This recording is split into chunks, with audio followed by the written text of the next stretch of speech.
Mr. White, I'm here with you today, but I'm gonna give folk a few minutes before we get started here, Cornelius, and let a couple of people jump in and that kind of thing. As soon as we get a couple of people in here, we'll go ahead and get kicked off. Yes, sir. All right.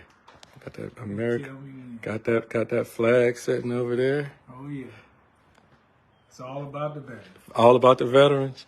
Yep, Veterans Day. Veterans Day. This is the real day. Although we celebrated it on a lot of the government offices celebrated it on yesterday, but this is the real day here. This is the real day. That's the day. Yeah. So Cornelius, how you doing today? Well, I don't know what to say to you, Jack. They ain't cut on the gas, and they were supposed to cut it on Tuesday. Mm-hmm. So I'm kind of cold inside that house and everything. But I want to thank the Lord. I want to thank a young lady that her husband was a veteran and stuff, and she thought a lot of me. Mm-hmm. And she happened to see UrbanCast, and she happened to see UrbanCast with me and Shy the Fly Shakola and stuff. Mm-hmm. So she really stepped up. Not too many people can step up, but she did, and I really salute her. Yeah. I want to say that Shakola's doing a fine job too. Mm-hmm. That Project Enough, Mm-hmm. we need to support them. Tuesday before the council meeting, they'll start at the utility office about 2 or 3 o'clock and make it down to the city hall by about 3:30 or 4. Mm-hmm. And we all need to be supporting her. White, black, rich, poor, Democrat, Republican, it doesn't matter. Mm-hmm. Veteran, non-veteran, we all need to be supporting her because the city of Alexandria is doing all of us wrong. Like I said, I was in Restore, and it was all nothing but a lie and everything, and I paid $600 a month. I let you put, and you can post my utility bill, and you can see where I use $20 to $30 a month on electric. Mm-hmm. During the hottest part, I was roasting and toasting in here, Jack. You're roasting and toasting? Roasting and toasting. And my gas was like $15 to $20 a month. Uh-huh. But I had a water issue. Uh-huh. But thank the Lord, it's been worked on through some help through UrbanCast and stuff. So I want to thank UrbanCast a whole lot. Okay. I wish, Mayor Roy would be honest with the people and stuff. And he promised to go on 970. You were on 970. And them white folks called in. After you even got off, they called in and talked. One white fella said he's got a business and his utility bill has never been as high as it's been now. Mm-hmm. And he just was wondering what the heck and what's going on. And then they're charging him for sanitation, even though he's a commercial business. So he shouldn't be charged for sanitation, he said, because he takes care of his own sanitation. That's right. So everybody's asking questions about the bill. Please check your bill. They're rolling people in Restore as they roll out people off the utility rolls and stuff. So they're trying to get the people that are paying. They're saying, look, you're in the Restore, you got to pay or else we'll cut you off. So this is nothing but a boondoggle. And Cynthia Perry has never been over here. She said she'd come by and check on me and stuff. That Gary Johnson told me at the meeting last time on October 31st, I disrespected him and stuff like that. He's a veteran just like I am. I wish we had got Clarence in there or whoever was running against him, but he's no good. He needs to go too. Well, listen. So you're and before I go any further, I definitely want to say a special thank you to all of the folk that have reached out to help. Not only you, Cornelius, but quite a few other people. People have been reaching out, and helping folk through this whole process and different things of that nature. And the interesting thing about everything is that most people are not saying, hey, I don't want to pay for these things. Right. They're simply saying, I was paying $600 a month. $600 a month. This is what I can pay. I can't go over this amount. And so when you force me out of my realm, I'm sitting here having to make a choice. And like in your case, you own your house, but it's a lot of people who rent. They got car notes. They got all of this other stuff. And, for whatever reason, this astronomical numbers with Restore, with the increases of the utilities over the summer months for whatever reason, be it rate or fuel costs, whatever it was. The reality of it is a lot of people in this community, don't have are already hurt and just really, and this added on to it. And they just really did not have the ability to go, to squeeze blood out of a turnip, for lack of better words, and we are where we are. But you said something, and so for all you guys out there, I definitely want to say thank you. The other thing, Cornelius, you talked about is that your lights came on Tuesday, but your gas is not on yet. And I don't know what the deal was, but the guy, as soon as he cut on the lights, he run and jump in that truck because I was going to try to tell him, I needed the gas on because it's going to get cold this week and stuff like that. Right. They jumped in that truck. Well, one just jumped in the truck and took off. Well, it's really interesting. What I would encourage, what we're going to do is as soon as we're done with this, we'll put the telephone number to the city utility offices on this thing. For everybody that's sitting out there listening to us, if y'all could just go ahead and call the city utility office right now and let them know that Mr. Cornelius White's gas is not on. And what provisions do we have in place in the city of Alexandria to make sure a resident, when they have utilities, let's make sure that they give them some encouragement to come out here and get your gas turned on this weekend. My understanding that there are staff members there at the city of Alexandria that should be able to handle these type of matters. We would hope that Mr. Marcotte, Mayor Roy, the council, if they're listening to this, can make sure that your gas get turned on tonight because it's really kind of chilly. I know I'm running my heaters right now and the idea that it's really cold right now and you don't have hot water and you can't run your normal heat, you can't do that. That's pathetic. Jack, I think, like I said, they're doing this on purpose. And I think they wanted to freeze me out.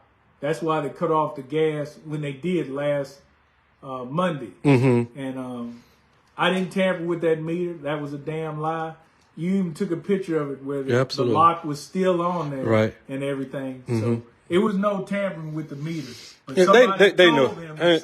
They know it was no damn tampering with the meter, Mr. White, and know that right now that your gas is not on. That's just really unexcusable.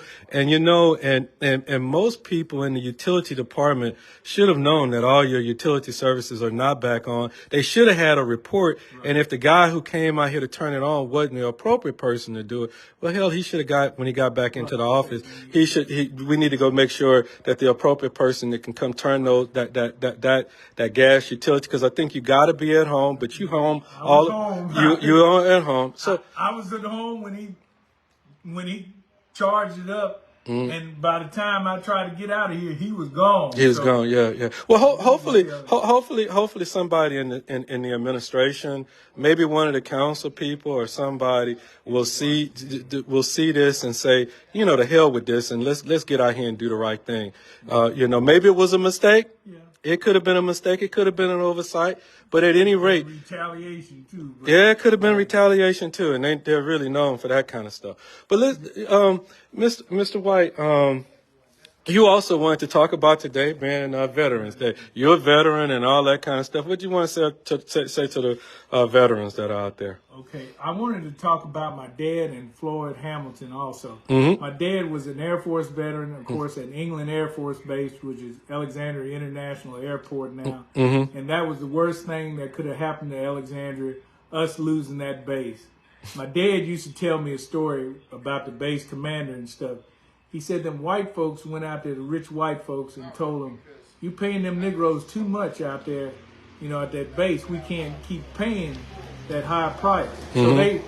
So the rich white folks wanted the base to close anyway. Mm-hmm. So they never did like England Air Force Base, and that was wrong.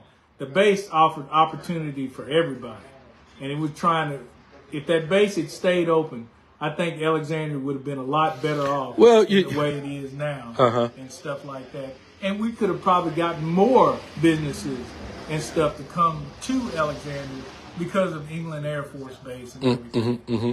But anyway, like I said, that was a story my dad told me because he was friends with the base commander and stuff like that. Right. And my dad was well liked by everybody and stuff. And Right. he was came from Kentucky. He was one of the fighting Kentuckians and stuff. So now I want to talk to you about Floyd Hamilton. And I'm also a veteran too. I'm military police. I spent all my time at Camp Beauregard as a military police officer. And like I said, my dad was a jet engine mechanic out there at England Air Force Base. And my godfather was Big Jim Bird, the city marshalman, and he was a supply sergeant out in England. All right. But Floyd Hamilton, I was on Coast to Coast AM, where millions to approximately 3 million people listened to this call-in show, and they did a special show on veterans on Coast to Coast AM, and that's with George Norrie as the host. And you can go to coasttocoastam.com, and they may have some of the stuff that was put up.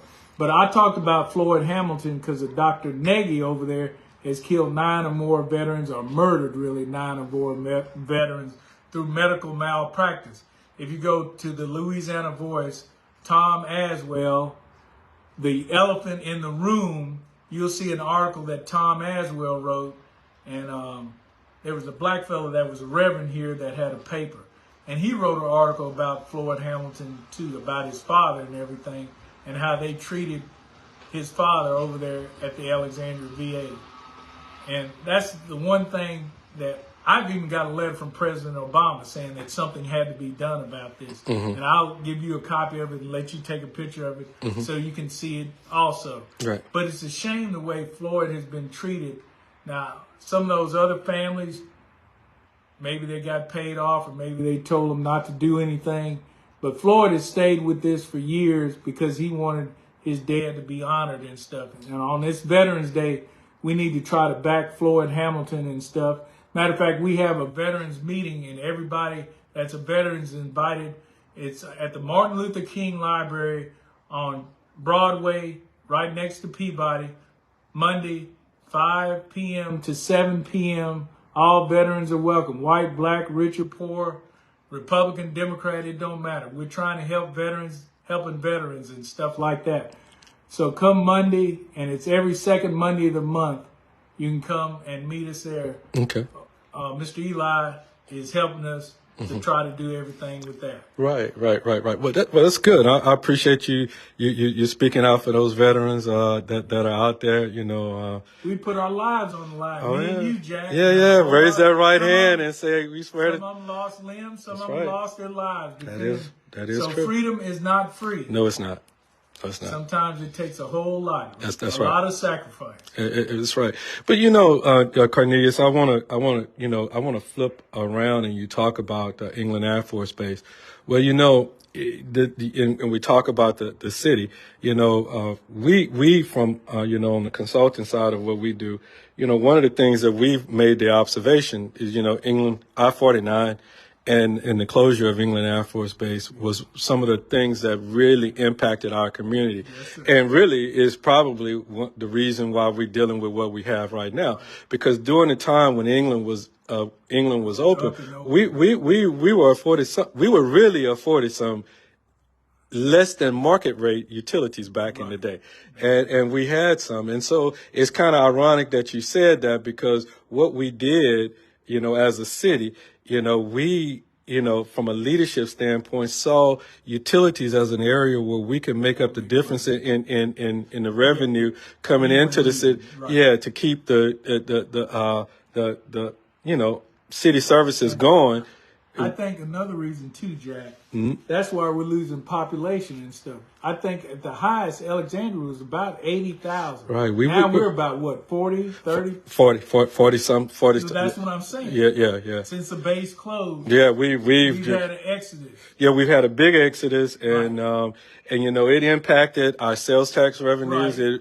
It impacted our property tax revenues, which impacts the city's ability to do what it needed to do. Right. But what the city did is it jacked up those rates up. Yeah, but we didn't do anything to go offset that big industry. To try to find other industry to come in here. Right. And so in doing so, we are where we are right now, and our folk are really hurting.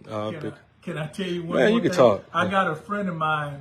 She's from here, but I won't give the name. Mm-hmm. She calls this the place the town that dreaded sundown. So I don't know if anybody's seen that movie and stuff. Uh-huh. But she calls Alexandria the town that dreaded sundown. Yeah. And it's a shame, Jack. When I was growing up here, you could walk down the street, you didn't have no problem. You tell the kids to pull up their pants and stuff. You tell them now, they'll want to shoot you or cut you. And it used to be maybe you hear a gunshot maybe once in a while, maybe every other night. Now you hear gunshots, especially at nightfall. Mm-hmm. So I tell my friends, don't come over here at night. Mm-hmm. I don't want them to get shot. Mm-hmm. So that's a whole lot of things that the city has changed. And I think, too, we used to be more of a godly country and stuff. I can remember we had the prayer, the pledge, the Negro national anthem, and the national anthem, whereas the whites just had the prayer, the pledge, and the national anthem. And I think we lost a lot of that stuff when the Supreme Court took it out and stuff like that. So I wish we would turn to our godly ways. I think that would help a whole lot. Right. You know? Well, I tell you what, Cornelius, I really appreciate you taking the time to, I know you wanted to say, Happy Veterans Day to all of the veterans out there, and I truly appreciate that. And certainly we over at UrbanCast definitely want to say a big shout out to all our veterans and their families. Because they all put the sacrifice. They put in some big freedom is not free. Right. Let me say one more thing too, Jack. Go for it. Our pastors and preachers and priests need to stand up for us and stuff. In the Bible, those pastors and priests and clergymen are supposed to be helping the needy and the poor. Mm-hmm. You're supposed to be going by and checking on the widows. Mm-hmm. You're supposed to be going in prison to try to get these people to turn from their wicked ways and stuff. Right. And so I hope all these pastors, I wish Reverend Shorter was still alive. He would step up and try to do something, because he did something years ago, and he really stood up. The Ministerial Alliance, when they had the Gregory Hunter incident or Gregory Allen Speed incident. Right. Well, you said a mouthful there. It would be. I wish our ministers within our community would realize, turning the city off. The majority of the city is turned off, and what economically is doing, and I'm pretty sure the churches probably see that in their tithes and their offerings as well. With people not having the ability to do it. They are some of the direct beneficiaries of a vibrant economy. And you would think that they would be speaking up a whole lot more, given the fact we have well over 5,000 people who've had problems over the last couple of months, Well, like I said, some people are afraid to speak, but I'm not, Big Bad Jack. All right, now, when I grow up, I want to be just like you, Tony. I appreciate it. Hey, you guys, thank you so much for joining us today. Y'all have a great weekend. Stay safe, stay vigilant. Talk to you. All righty.